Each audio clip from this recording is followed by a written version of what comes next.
Oi Julieta, quanto tempo? Como você está? Já está preparada para a prova de geografia? Oi, Floquinho, tudo bem? Estudei bastante, e você? Estudei, mas ainda estou cheio de dúvidas, principalmente com relação aos elementos climáticos. Não consigo ainda diferenciar os termos clima e tempo. Para mim, o clima está bom hoje. Você quer dizer tempo, não é? Ou por acaso você assiste a previsão do clima no Jornal Nacional? Aí é que está o problema, Julieta. Parece que tempo e clima é a mesma coisa. Não é não, seu Floquinho. Estou estudando para a prova de semana que vem e consegui assimilar bem essa parte. Clima é uma sequência habitual dos tipos de tempo que vão acontecendo em algum lugar na superfície terrestre. Já o tempo é algo que pode mudar mais rapidamente. Agora chove, de tarde faz calor, amanhã cedo forma geada, enfim, é momentâneo. Eu achava que era tudo igual. Nós acostumamos tanto em falar em clima que acabamos confundindo os conceitos. Mas Julieta, o que é que vai definir os tipos de clima? Isso é fácil. Como é então?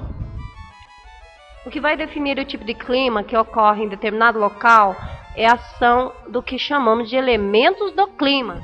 Eu já li várias vezes, mas não consigo entender o que seriam esses tais elementos e qual a ação deles no espaço. Os elementos climáticos são responsáveis pela configuração dos tipos de clima. Tá, agora fiquei curioso. Como é o nome desses elementos? A temperatura, a umidade e a pressão atmosférica. Só podia ser nome de mulher mesmo. Tem dia que está o céu azul bonito de manhã e no mesmo dia, depois do almoço, está soltando raio, trovão, ventania ou até granizo. Engraçadinho. A temperatura eu entendi como funciona. Ela é medida por termômetros que dão valor em graus Celsius. Registra o calor da atmosfera de um lugar, mas agora a pressão atmosférica e a umidade eu não compreendi. A única pressão que eu conheço é da minha mãe me obrigando a vir para a escola. Na ciência, a pressão é mais ou menos a mesma coisa. Ela também é uma força. Nesse caso, é uma força provocada pelo peso do ar. E ela tem uma forte relação com a temperatura. Sério? É, em regiões onde as temperaturas são mais baixas, a pressão atmosférica é maior, pois as moléculas de ar estão mais concentradas.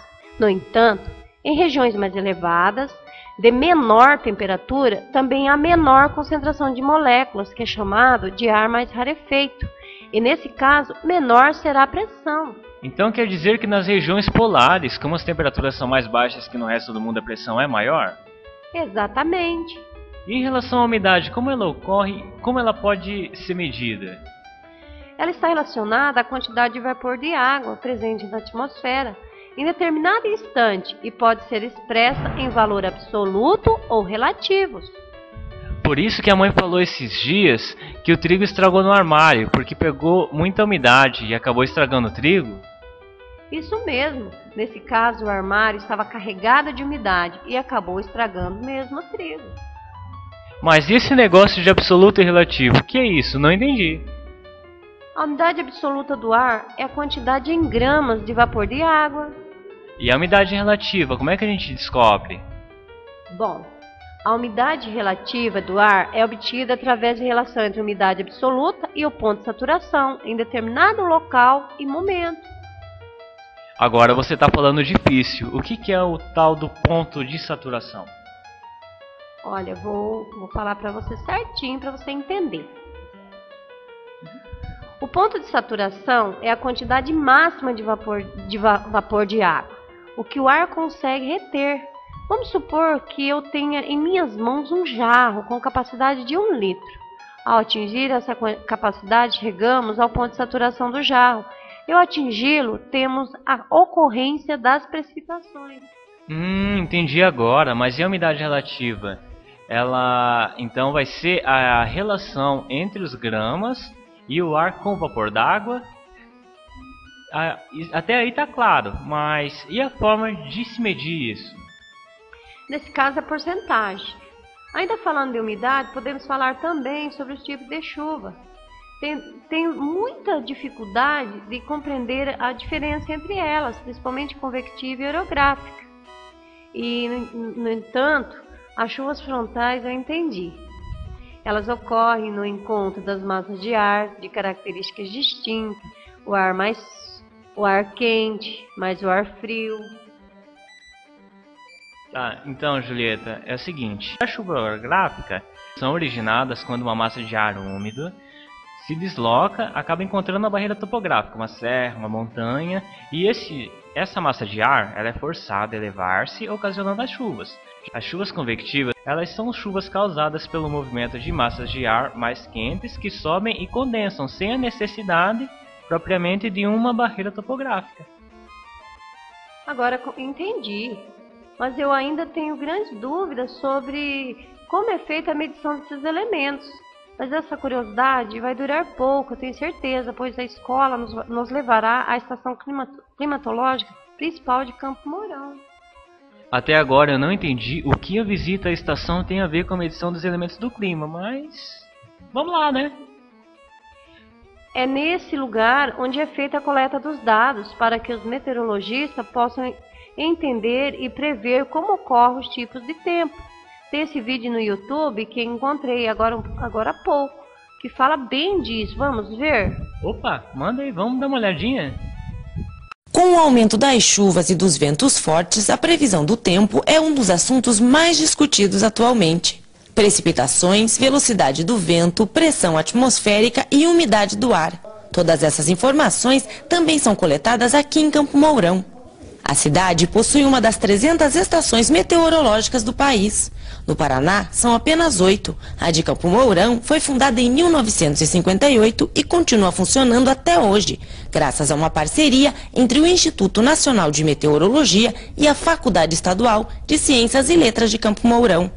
A vegetação e a prática agrícola também foram fundamentais para a criação da estação. Campo Mourão foi escolhido em função alguns professores da FESFUCAM viu a necessidade em função da região ser uma região agrícola e de característica climática favorável à agricultura.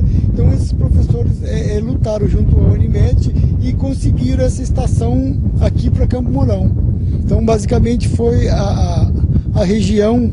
E os dados são muito importantes para a agricultura, principalmente, porque a nossa agricultura aqui é uma agricultura, em termos de técnica, tradicional, quer dizer, não há sistema de irrigação, toda ela depende da qualidade do clima. O coordenador da estação e mais 3 estagiários do curso de Geografia trabalham no local. A medição é feita 3 vezes ao dia. 2 aparelhos medem a pressão atmosférica e a intensidade dos ventos. Na parte de fora da estação estão os aparelhos que verificam a quantidade de chuva, a intensidade, a altura e os horários.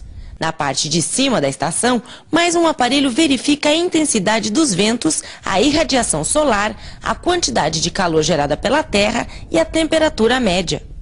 Para que a temperatura possa ser medida corretamente, uma casinha de madeira serve de proteção.